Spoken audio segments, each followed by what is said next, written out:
Assalamualaikum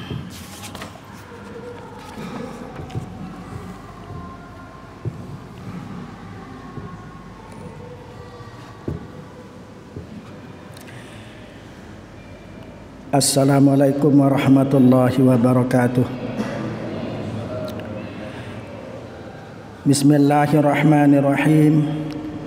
Innal hamdalillah nahmaduhu wa nasta'inuhu wa nastaghfiruh wa na'udzu billahi min syururi anfusina wa sayyiati a'malina.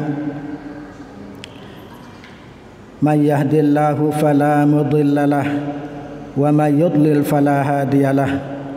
Wa asyhadu an la ilaha illallah wahdahu la syarikalah wa asyhadu anna sayyidana Muhammadan abduhu wa rasuluhu la nabiyya ba'dah. Allahumma shalli wa sallim wa barik ala sayyidina Muhammadir rasulillah wa ala alihi wa sahbihi wa mawalah wa la hawla wa la quwwata illa billah, amma ba'd. Qala al-muallifu rahimahullahu ta'ala wa nafa'na bihi wa bi'ulumihi fid darain, amin ya mujibas sa'ilin.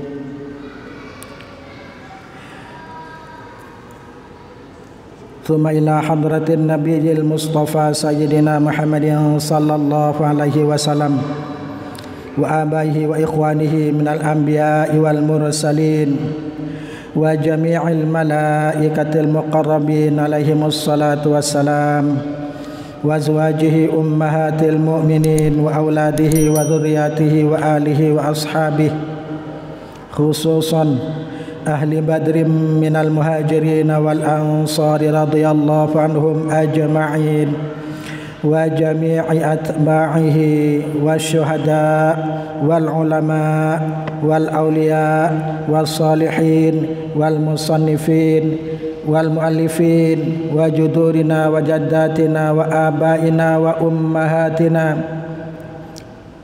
wa man lahu huququn alaina ghafarallahu lana wa lahum. Syai'un lillahi lana wa lahumul fatihah. A'udzu billahi minasyaitonir rajim. Bismillahirrahmanirrahim. Alhamdulillahi rabbil alamin. Arrahmanir rahim. Maliki yaumiddin. Iyyaka na'budu wa iyyaka nasta'in. Ihdinas siratal mustaqim. Siratal ladzina an'amta 'alaihim ghairil maghdubi 'alaihim waladdallin. Amin. Thumma khususan ila hadrati sultanil awliya'il awal sayyidi syababi ahlil jannati sibati khairil bariyah Abi Muhammadin sayyidina al-Hasan ibn Ali ibn Abi Talib wa akhihi syahid sayyidina al-Husain wa walidayhima sayyidina Ali ibn Abi Talib wa sayyidatina Fatimah az-Zahra il-Batul radhiyallahu anhum. Thumma khususan ila muallifi hadzal kitab Abi Abdil Mu'ti Muhammadin Nawawi Al-Jawi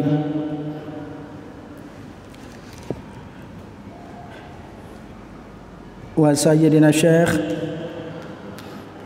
Al-Alim Al-Fadil Salim ibn Sumair Al-Hadrami rahimahullah. Thumma khususan ila al-arifi billah Kiai Haji Raden As'ad Syamsul Arifin wa sayyidina Syekh al-arifi billah Kiai Haji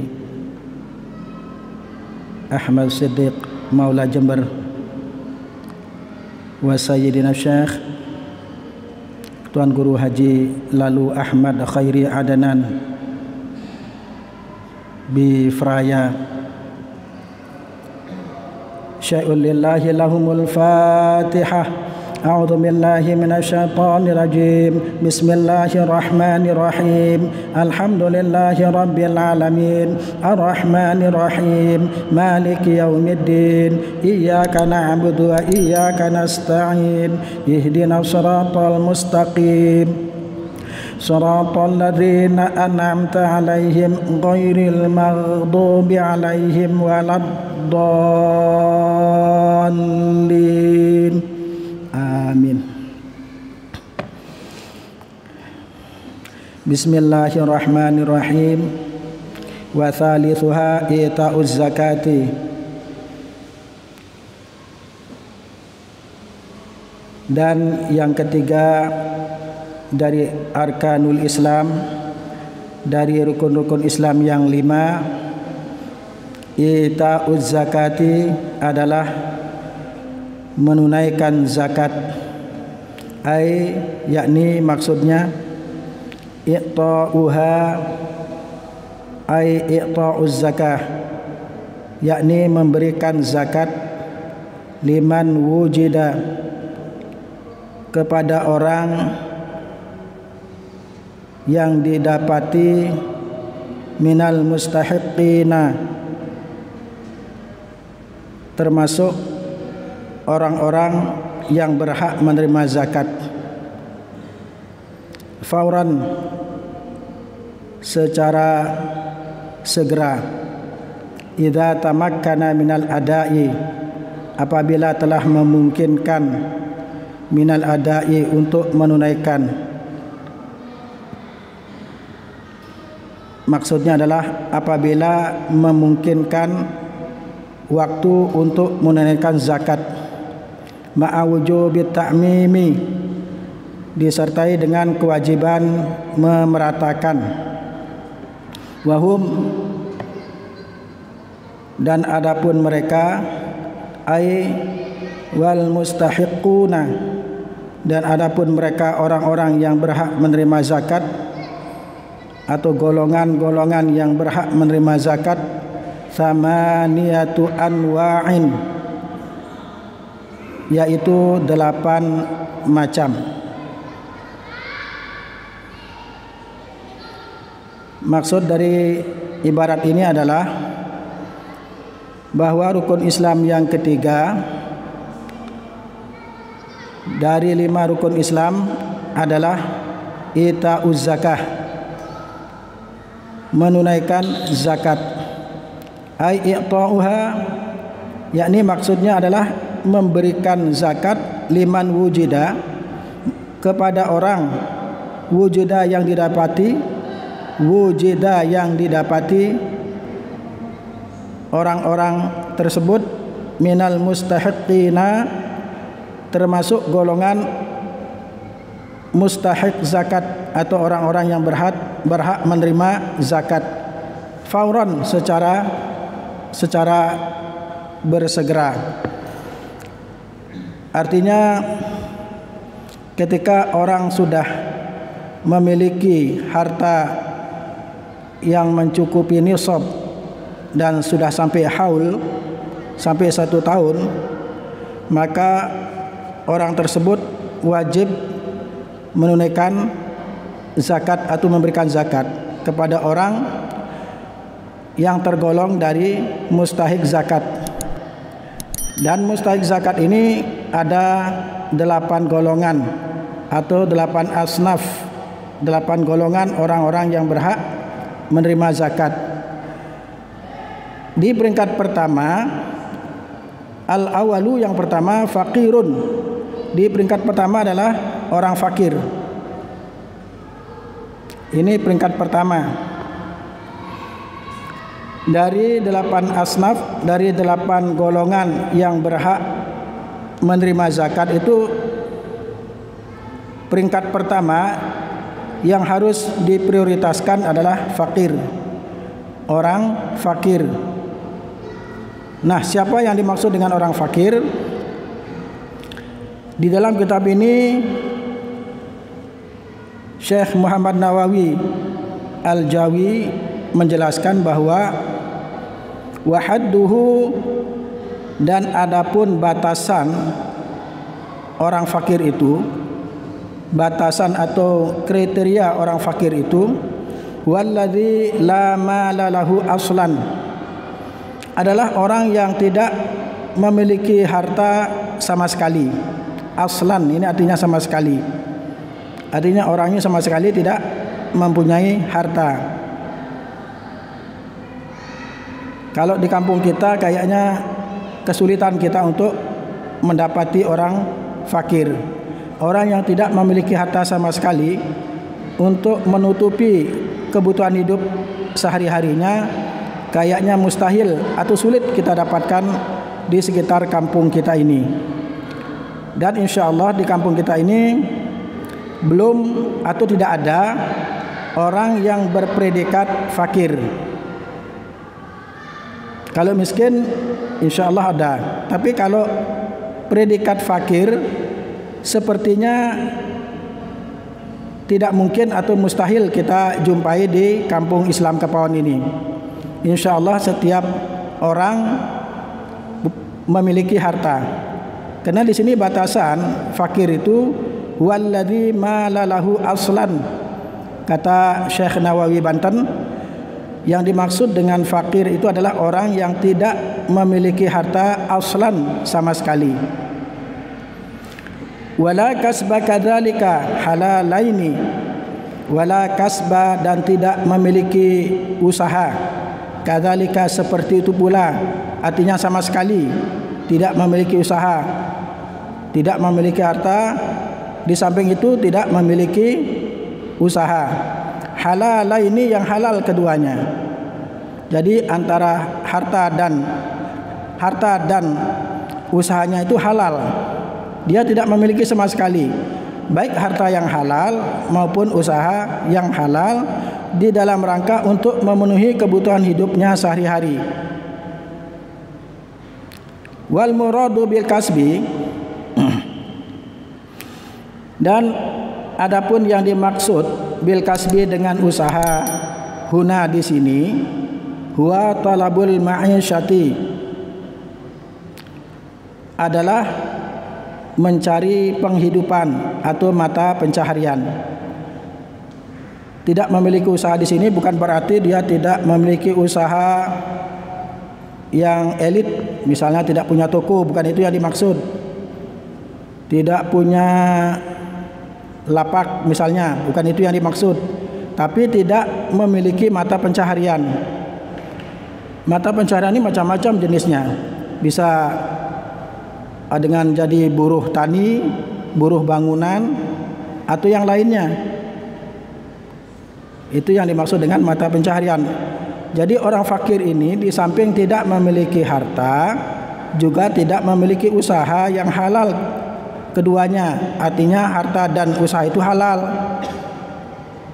Dia tidak memiliki sama sekali, tidak punya pekerjaan, tidak punya harta. Bisa saja orang tidak punya pekerjaan tapi memiliki harta.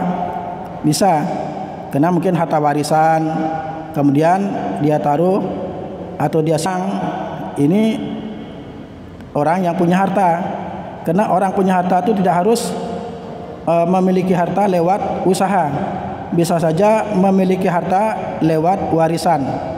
Karena mungkin orang tuanya punya harta pusaka peninggalan atau harta warisan, kemudian setelah orang tuanya meninggal maka dia dapat warisan. Maka orang ini termasuk orang yang memiliki harta. Nah, orang fakir ini di samping tidak memiliki harta aslan sama sekali, wala kasba kadzalika, dan dia tidak memiliki usaha atau mata pencaharian sama sekali. Halal ini yang halal keduanya. Artinya harta dan usahanya itu adalah harta yang halal. Misalnya kalau ada orang yang memiliki harta tapi hartanya tidak halal, mungkin dia dapat mencuri, dapat merampok, atau mungkin dia pinjam ke rentenir, ya pinjam ke orang-orang yang meminjamkan uang dengan cara riba, atau ya ini yang disebut dengan rentenir, dengan cara renten. Nah, harta yang dia miliki ini dianggap tidak punya dia, karena tidak halal. Walaupun dia punya, tapi harta yang dia miliki bukan harta yang halal.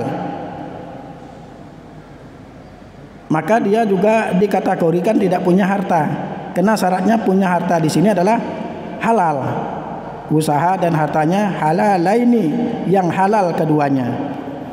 Kalau misalnya dia punya pekerjaan, tapi dia bekerja, dia bekerja di kafe misalnya, kerja sebagai satpam di kafe. Sedangkan kafe kita tahu barang-barang yang dijual rata-rata minuman keras. Walaupun ada minuman yang halal atau makanan yang halal, tapi rata-rata yang dijual itu adalah minuman keras atau khamr. Kalau dalam bahasa kitabnya, minuman keras itu disebut dengan khamr. Ini rata-rata, walaupun saya belum pernah ke kafe, tapi saya dengar yang dijual di kafe itu adalah mayoritas adalah minuman keras. Ya, karena memang kafe itu tempat hiburan. Setelah minum keras, kemudian mabuk, ada uang tambahan lagi, kemudian dia ngorder cewek dan entah diajak kemana. Nah itu, ini kan dia punya pekerjaan, tapi dia sebagai satpam di kafe yang secara jujur kita katakan gaji yang dia dapatkan setiap bulannya bukan gaji yang halal, tapi gaji yang haram. Maka orang ini juga dikategorikan orang yang tidak memiliki harta sama sekali, karena harta yang dia miliki adalah harta yang haram, bukan harta yang halal. Dia punya pekerjaan, tiap bulan dia mendapatkan gaji, artinya dia tiap bulan punya uang yang untuk memenuhi kebutuhan sehari-harinya. Tapi karena harta dan pekerjaan yang dia miliki bukan harta yang halal, maka dia dikategorikan fakir. Nah, orang ini kalau misalnya sudah tiba waktunya, kita misalnya memiliki harta sudah sampai nisab. Nisab itu satu nisab zakat mal itu kurang lebih 93 gram emas. Sekarang 93 gram emas harganya berapa? 1 gram emas berapa sekarang? Kali 93. Nah, kalau kita sudah punya harta sekian banyaknya, dimiliki selama setahun, artinya mengendap selama setahun, tidak kita gunakan untuk yang lain-lain, tidak kita gunakan untuk membeli sesuatu. Kalau misalnya sebelum sampai haul, harta ini kita pergunakan untuk membeli sesuatu, misalnya kita membeli rumah, maka berarti dia tidak punya uang yang memenuhi nisab dan haul. Artinya sebelum 1 tahun dimiliki, katakanlah 1 tahun kurang 10 hari, dia jual dia gunakan hartanya ini untuk membeli rumah atau membeli tanah, maka dia jadi tidak memiliki harta. Jadi orang ini tidak wajib zakat, karena dia tidak sampai memiliki harta 1 nisab dan sampai 1 haul, sampai setahun. Tetapi kalau direkayasa, dalam bahasa fikihnya itu dihailah, menghailah hukum, itu hukumnya haram, dosa besar. Misalnya, supaya saya tidak kena zakat, supaya saya tidak mengeluarkan zakat, umpamanya saya dapat warisan 1 miliar. Kalau saya taruh di bank, ya tahun depan saya kena zakat. 2,5% dari 1 M berapa? Sekitar 25 juta. Kemudian saya pikir, 25 juta itu banyak ya, eman-eman ya. Ada perasaan eman-eman. Ini tergantung keimanan ini. Kalau orangnya imannya lemah, maka dia eman-eman mengeluarkan 2,5% dari harta yang dia miliki. Dari 1 M yang dia miliki, kalau sampai 1 tahun dia miliki, maka dia wajib mengeluarkan 2,5% dari 1 M. Itu sekitar 25 juta. 25 juta, apalagi di masa corona seperti ini. Dianggap, wow, banyak sekali eman-eman, ada perasaan eman-eman. Kalau orang punya perasaan eman-eman seperti ini, di dalam rangka menunaikan kewajibannya, menunaikan zakat, ini berarti orang ini imannya perlu dipertanyakan. Apa benar enggak dia orang beriman? Kalau memang dia gunakan hartanya itu sebelum sampai setahun dimiliki, kemudian segera dia membeli barang dengan uang 1 M tuh supaya tidak sampai 1 nisab. Dia segera pergunakan untuk membeli sesuatu, baik beli rumah, beli tanah, sehingga harta yang dia miliki walaupun sampai setahun tapi tidak sampai 1 nisab. Ini kalau ada rekayasa seperti ini, bukan tidak berdosa besar. Allah tahu isi hati orang. Maka menghela hukum seperti ini menurut keterangan di dalam kitab-kitab fikih, maka termasuk dosa besar. Kalau kita lihat di kitab Sulamut Taufik itu ada, menghela hukum itu hukumnya haram. Menghela, merekayasa hukum, direkayasa supaya saya tidak terkena kewajiban zakat. Bagaimana kalau harta saya ini saya belikan rumah atau tanah atau yang lainnya atau mobil misalnya, sehingga harta yang saya miliki tidak sampai 1 nisab, sehingga saya terbebas dari tuntutan zakat, dari kewajiban menunaikan zakat. Maka ini termasuk dosa besar. Yang tahu ya kita merekayasa atau tidak, kita sendiri dengan Allah. Orang lain tidak akan tahu. Oh, orang itu punya harta kemarin dapat warisan 1 M, kemudian sebelum sampai 1 tahun dia miliki, dia beli tanah. Orang lain mungkin tidak menduga, tidak akan menyangka bahwa itu rekayasa. Yang tahu rekayasa itu dia sendiri dengan Allah. Allah Maha tahu dan dia sendiri juga tahu. Kalau dia memang merekayasa dengan niat menghindari dari kewajiban mengeluarkan zakat, maka dia tetap berdosa besar. Berdosa besar, bukan dosa kecil itu. Menghela hukum itu dosa besar.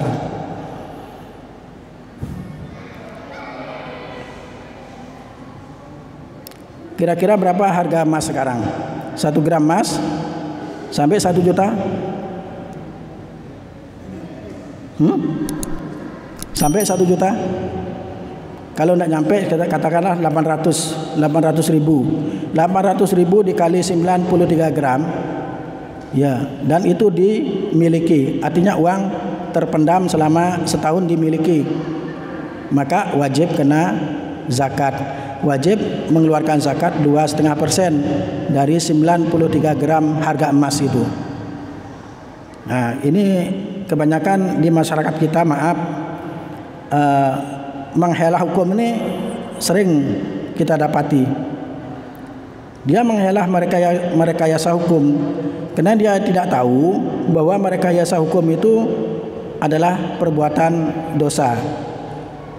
Kalau kita ngaji Sulamut Taufik, di sana jelas ada keterangan bahwa menghela hukum, merekayasa hukum itu adalah dosa besar. Jangan dikira Tuhan bisa dikadali. Allah tahu isi hati kita. Ya, itu namanya mengkadali Tuhan. Kalau orang Jawa bilang melokoto Tuhan. Tuhan dipelokoto, ditipu, dikirain Tuhan itu bisa ditipu.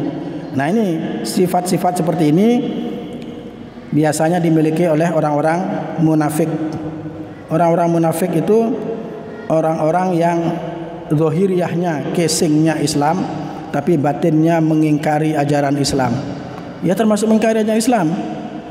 Kewajiban mengeluarkan zakat ini kan namanya mengingkari ajaran Islam, karena ini adalah ajaran Allah.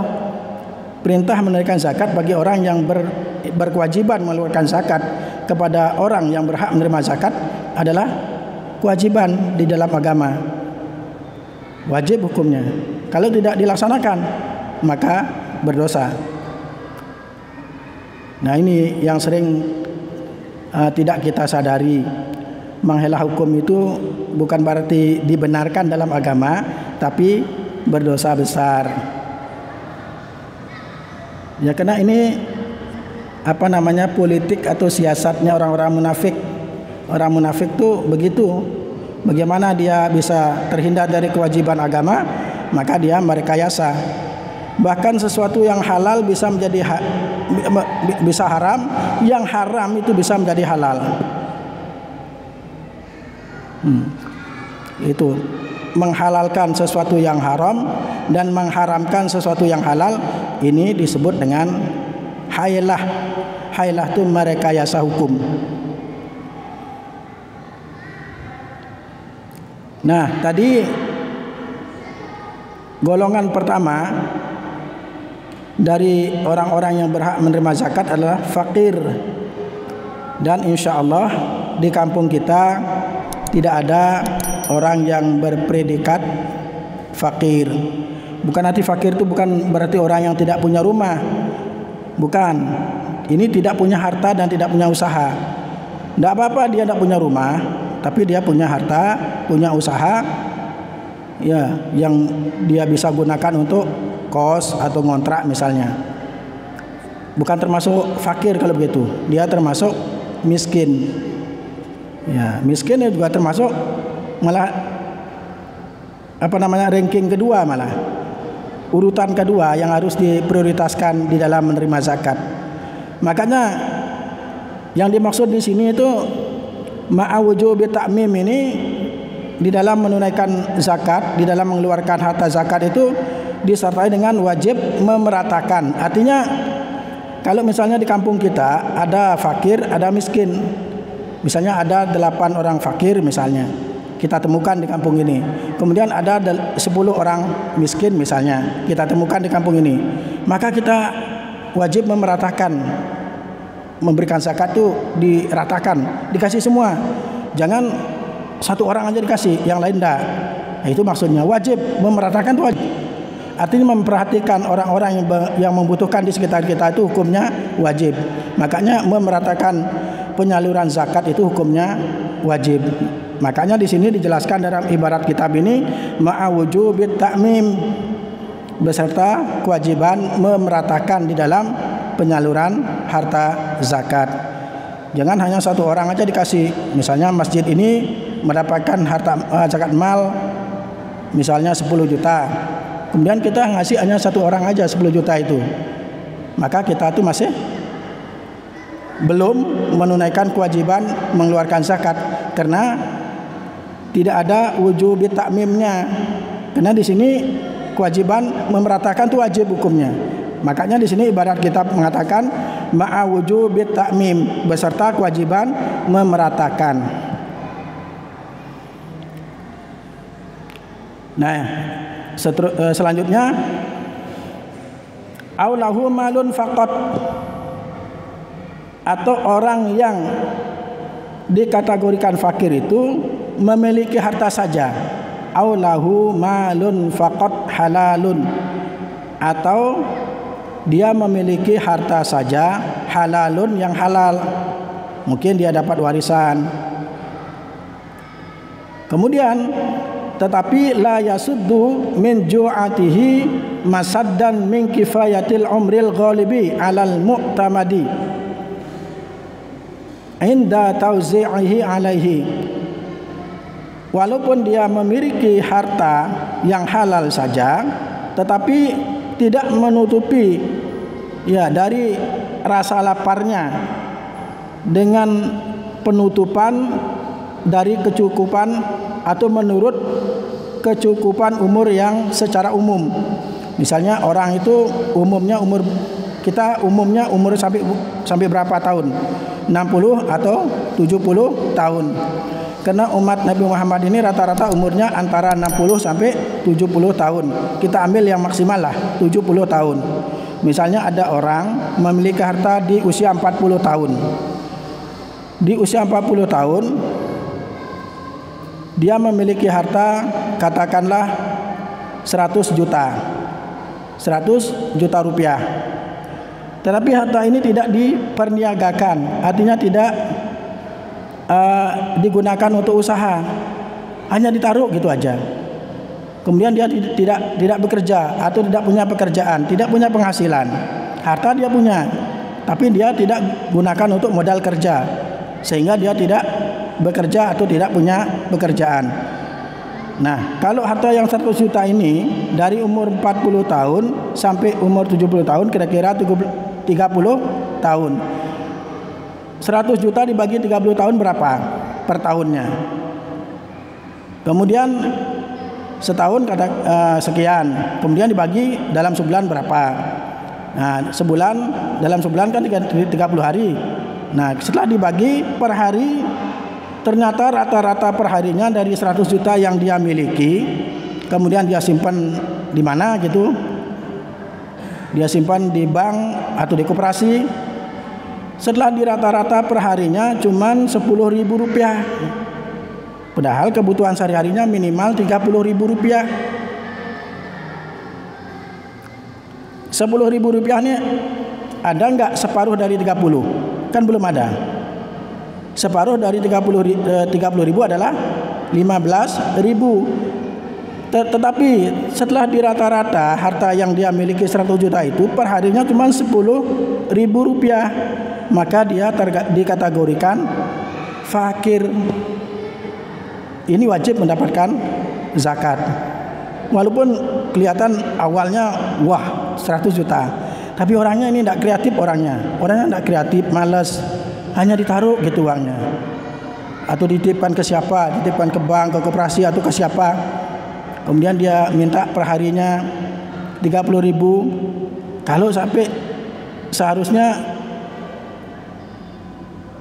30.000 tidak akan sampai umur 70 tahun. Kalau kita rata-rata umur seseorang itu sampai umur 70 tahun, berarti dari umur 40 tahun sampai 70 kan 30 tahun.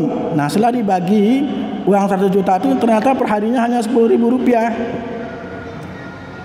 Hanya 10.000 rupiah, maka dia termasuk orang yang fakir.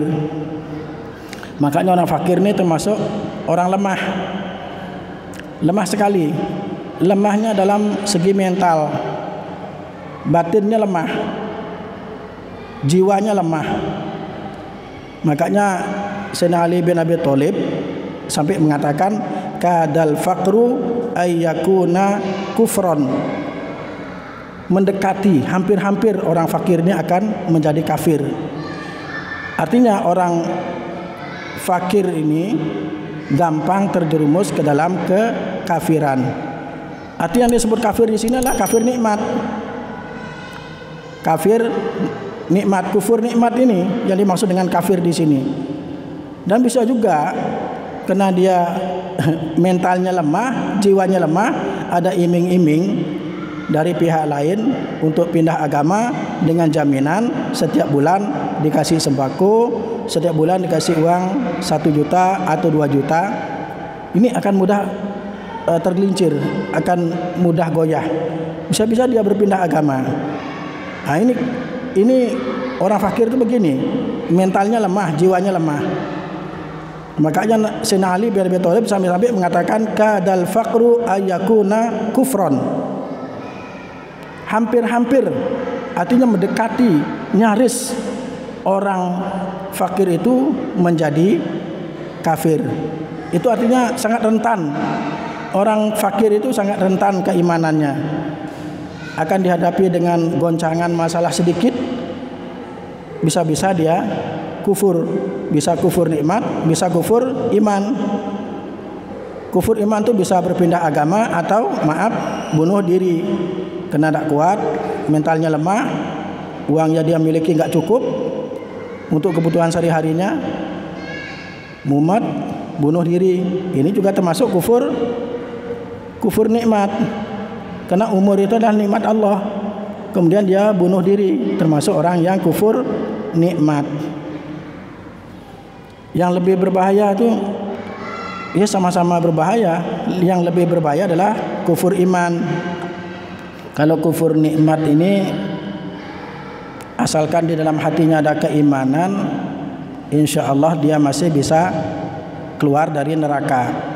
Mungkin walaupun dia dibakar di neraka cukup lama, katakanlah 1000 tahun, 2000 tahun, 3000 tahun, 4000 tahun, atau bahkan 40.000 tahun di neraka.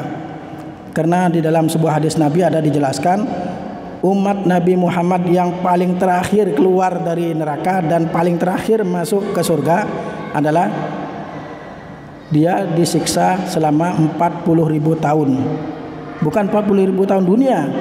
Karena hitungannya satu hari akhirat itu sebanding atau sama dengan 1000 tahunnya dunia. Kalau 40.000 tahun akhirat dikali 1000 tahunnya dunia berapa? Segitu dia disiksa. Selama itu dia disiksa di neraka. Sehingga diceritakan di dalam sebuah hadis yang cukup panjang, Nabi Muhammad itu sampai lupa kalau di neraka jahanam itu masih ada umatnya yang tertinggal. Beliau itu sudah bersenang-senang di surga, karena beliau sudah yakin tidak satupun umatku yang tersisa di neraka. Nah, suatu ketika malaikat Jibril berkeliling. Malaikat Jibril kan memiliki 600 sayap. Satu sayap kalau dihamparkan itu dari masyrik sampai maghrib, bumi ini tertutup. Kalau 600 sayap, berarti kan luar biasa. Beliau tuh keliling neraka. Kok tiba-tiba beliau mendengarkan ada suara orang yang sedang berzikir di neraka. Ya Hannanu ya Mannan, ya Hannanu ya Mannan, ya Hannanu ya Mannan, ya Dzal Jalali wal Ikram. Itu dia ucapkan selama 40.000 tahun. Dicueki sama Allah tuh, cuek Allah tuh. Wah, dulu di dunia dia cuek sama saya cueki. Dicuekin sama Allah tuh. Ketika sudah sampai 40.000 tahun masa siksaannya, baru Tuhan merespon. Kemudian Allah memanggil Jibril. Hai Jibril, tolong datang ke Muhammad yang ada di surga, kasih tahu bahwa umatnya masih ada di neraka. Kemudian Jibril datang ke surga. Nabi Muhammad itu sampai kaget. Ada apa Jibril datang ke surga? Ada berita apa ini? Kalau nggak penting, tidak akan datang Jibril kepada Nabi Muhammad. Kalau itu tidak penting dan tidak diperintahkan oleh Allah, maka Jibril datang kepada Nabi Muhammad. Ketika itu Jibril mendapati Nabi Muhammad di surga itu sedang senang-senang, sedang menikmati kenikmatan surga itu, sedang bersenang-senang di dalam surga. Nabi Muhammad kaget ketika melihat Jibril. Ada apa Jibril? Ya Muhammad, tidakkah engkau sadar dan tidakkah engkau tahu ada satu umatmu yang masih tersisa di neraka? Loh, masa? Tidak mungkin. Iya, saya tuh kenapa saya yakin dia adalah umatmu? Tidak mungkin kalau bukan umatmu tuh dia mengucapkan ya Hannanu ya Mannan, ya Dzal Jalali wal Ikram. Itu kan ajaran zikir darimu kepada umatmu. Kalau begitu, hai Jibril, antar saya ke neraka, antar saya ke Malik. Akhirnya diantarlah Nabi Muhammad oleh Jibril ke malaikat Malik. Kemudian disampaikan ke malaikat Malik, tolong Malik izinkan Jibril masuk, atau izinkan saya mensyafaati satu umatku yang masih tersisa di neraka. Maka malaikat Malik juga terheran-heran. Masa iya? Masa masih ada yang tersisa? Iya, ini Jibril mendapat informasi dari Allah bahwa masih ada satu umatku yang tersisa di neraka. Kemudian karena tidak dapat izin dari Allah, malaikat Malik tidak berani. Akhirnya Nabi Muhammad mengajak Jibril ke Arasy.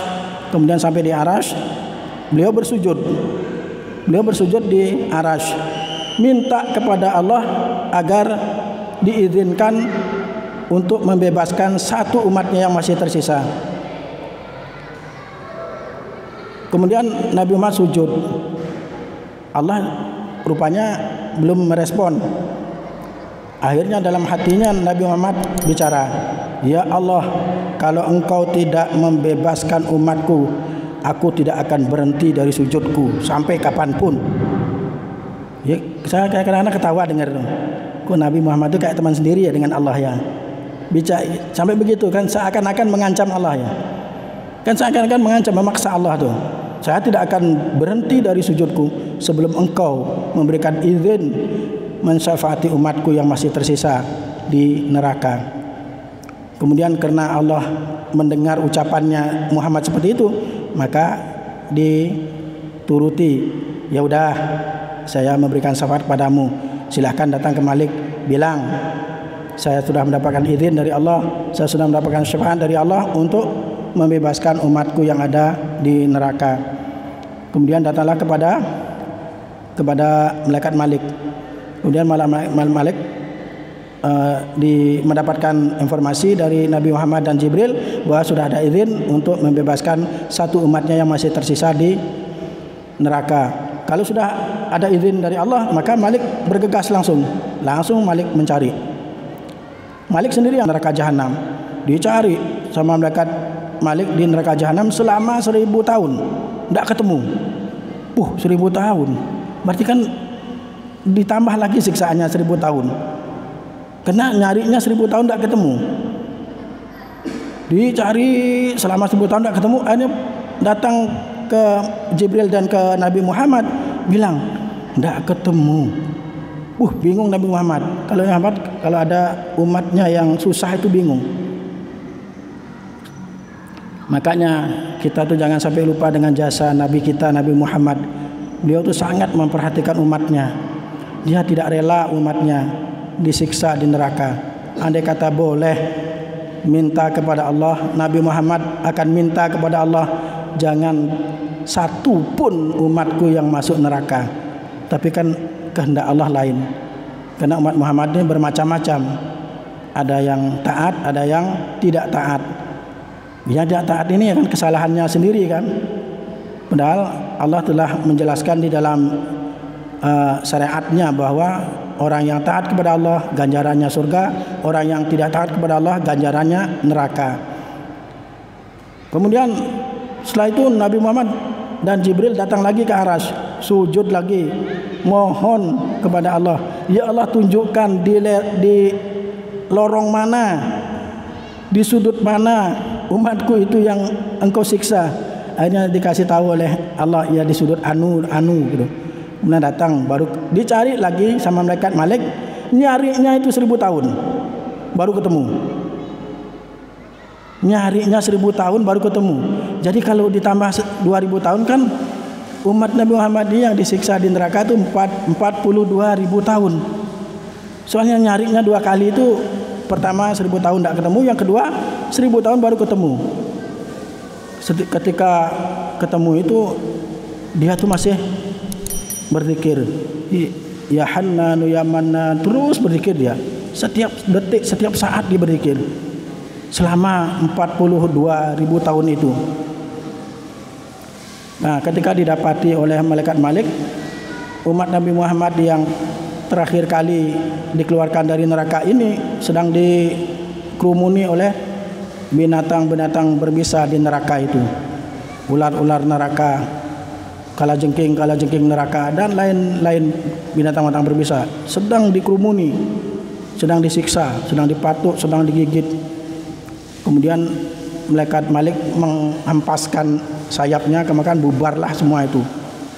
Bubar binatang-binatang buas ini. Kemudian dibersihkan, kemudian dibangunkan. Hai umat Muhammad, hai si fulan, siapa anda? Katanya orang itu. Saya Malik. Apakah anda datang untuk menambah siksaan saya? Silahkan, katanya. Dia sudah putus asa. Silahkan. Bukan, saya kesini untuk membebaskan anda. Anda sedang ditunggu oleh Muhammad dengan Jibril di pintu neraka. Mari ke sana sama saya. Akhirnya orang itu dibebaskan. Kemudian ketemulah dengan Nabi Muhammad dengan Jibril. Kenalkah kamu siapa aku? Kata Muhammad. Tidak, akulah nabimu.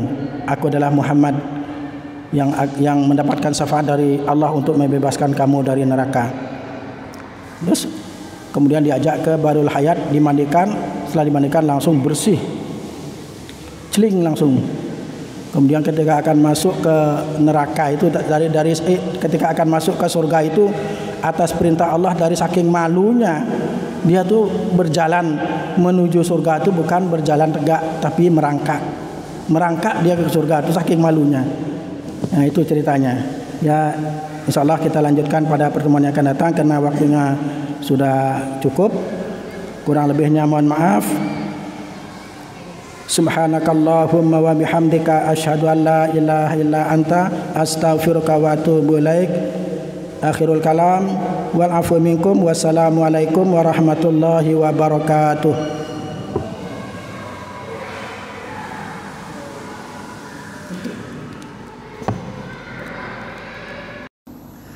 قد كفاني علم ربي من سؤالي واختياري فدعائي وابتهالي شاهد لي بافتقاري.